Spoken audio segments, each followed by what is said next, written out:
एक होने में कि जब देश के सर्वोच्च न्यायालय ने भारत के पूर्वोत्तर हिस्से को तोड़ने की बात करने वाले लोगों की जमानत याचिका को खारिज किया, राष्ट्र विरोधी लोगों की जमानत याचिका को खारिज किया, तो किस प्रकार देश के संवैधानिक पदों पर जो अभी वर्तमान में लोग बैठे हैं उनके खिलाफ कब्र खुदने जैसे, इस भारत के टुकड़े हो ऐसे नारे लगाने वाले लोग, जो ये ब्रेकिंग इंडिया फोर्सेस जेएनयू के अंदर काम कर रही हैं, इन्होंने नारे लगाए, तो ये दर्शाती है कि ये लोग एक तरीके से राष्ट्र विरोधी हैं और राष्ट्र विरोधी मानसिकता को रखते हैं। और इसी प्रकार की ब्रेकिंग इंडिया फोर्सेस वाले लोगों ने जब पर्यावरण का एक गंभीर विषय दिल्ली के अंदर चल रहा था, तो पर्यावरण के आंदोलन की आड़ में इंडिया गेट पर कुख्यात नक्सलवादी हिडमा के समर्थन में नारे लगाए। तो वो जो नारे हिडमा के समर्थन में लगाए वो कोई पर्यावरण बचाओ के नारे नहीं थे, वो राष्ट्र विरोध के नारे। परिषद कार्य तो कर रही है, तो सरकार से भी क्या एक्सपेक्टेशन करती है? विद्यार्थी परिषद सरकार से, जो आपने पूछा कि उसमें स्पष्ट है, विद्यार्थी परिषद छात्रों के हितों की रक्षा के लिए निरंतर कैंपस में अपना कार्य कर रही है। और सरकार से हमारा इतना है कि जो बजट में इस वर्ष भी बढ़ोतरी हुई है, शिक्षा के बजट में लगभग आधा % के उसमें बढ़ा है टोटल बजट में, और एक अच्छा higher education commission of India भी भारत सरकार लेके आई है। तो विद्यार्थी परिषद इस चीजों का समर्थन करती है और छात्रों के हित में निरंतर सरकार काम करे, यही अपेक्षा है।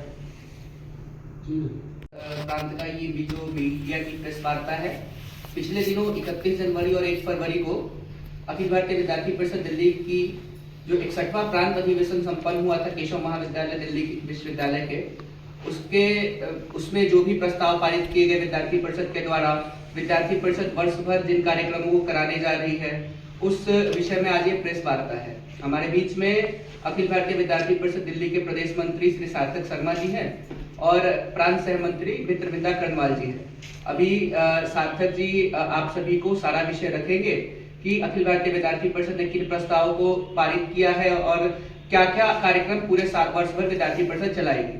तो मैं सार्थक जी से आग्रह करूंगा। सभी को नमस्ते। आए हुए सभी मीडिया के बंधुओं का स्वागत करता हूँ। अखिल भारतीय विद्यार्थी परिषद दिल्ली का 61वां प्रदेश अधिवेशन दिल्ली के रोहिणी विभाग के केशव महाविद्यालय में संपन्न हुआ।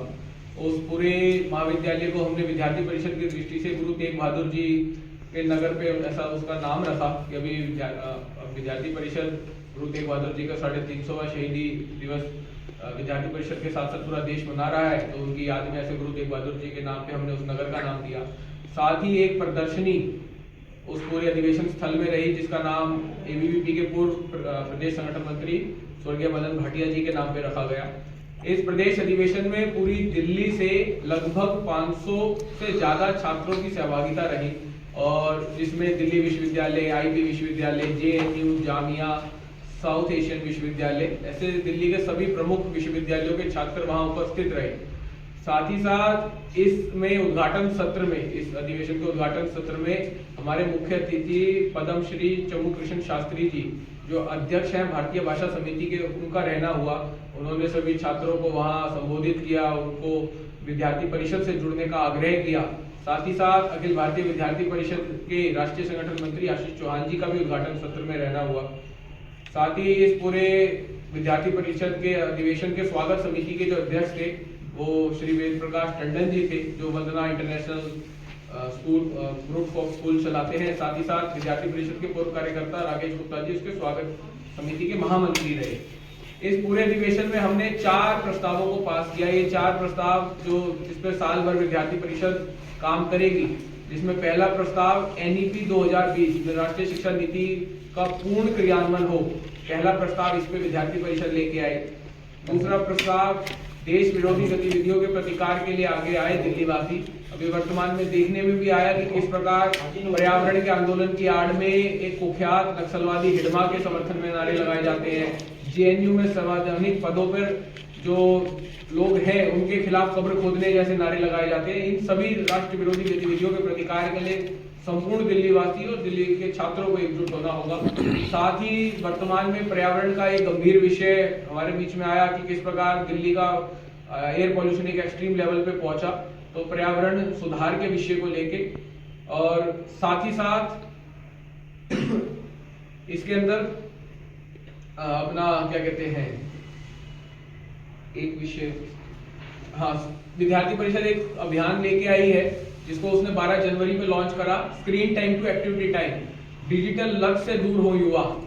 तो इस प्रकार का एक अभियान जिसको साल भर विद्यार्थी परिषद कैंपसेस में लेके जाएगी। ऐसे 4 प्रस्ताव विद्यार्थी परिषद ने अपने प्रदेश अधिवेशन में पारित करे हैं। इसके साथ साथ एक भव्य शोभा यात्रा का आयोजन अखिल भारतीय विद्यार्थी परिषद की प्रदेश अधिवेशन में हुआ, जो केशव महाविद्यालय से होता हुआ रानीबाग के अंदर से और उसके रामलीला ग्राउंड ऐसा महेंद्र पार्क में, वहां उसका खुला अधिवेशन का मंच लगा। खुले अधिवेशन में विद्यार्थी परिषद के राष्ट्रीय मंत्री आदित्य तकियार जी और दिल्ली विश्वविद्यालय के छात्र नेता, दिल्ली के छात्र नेताओं ने ऐसा भाषण दिया जिसके अंदर दिल्ली वासी हो, एकजुट और युवा की भूमिका, इन सभी विषयों को लेकर भाषण रहना हुआ। साथ ही साथ इस पूरे अधिवेशन में विद्यार्थियों को किस प्रकार साल भर के अपने कैंपसेस के अंदर एक्टिविज्म करना है, साथ ही साथ विद्यार्थी परिषद इस वर्ष वंदे मातरम के 150 वर्ष पूर्ण हो रहे हैं, तो उसका सामूहिक गायन का कार्यक्रम विभिन्न महाविद्यालयों के अंदर करेगी। एक पंच परिवर्तन का विषय हम सभी के बीच में चल रहा है, तो जो स्व की भावना है उसको छात्रों के बीच में लेके जाना, स्व भाषा, स्वदेशी, स्वखान, इन सभी विषयों को प्रोत्साहित करने का प्रयास कैंपसेस में विद्यार्थी परिषद करेगी। तो ऐसा 2 दिन का विद्यार्थी परिषद का ये प्रदेश अधिवेशन रहा और साल भर विद्यार्थी परिषद अपनी एक्टिविटीज को निरंतर जारी रखेगी। और इस वर्ष हमारी जो सदस्यता थी उसने 54,000 का मार्क भी क्रॉस करा। दिल्ली के अंदर इकाइयों में विद्यार्थी परिषद की 137 एकदम एक्टिव यूनिट्स हैं जो अलग अलग महाविद्यालय, विश्वविद्यालय और नगर स्तरों पर हैं। तो इसी के साथ ये एक छोटी सी जानकारी थी विद्यार्थी परिषद के संपूर्ण अधिवेशन की, जो मैंने आपके बीच में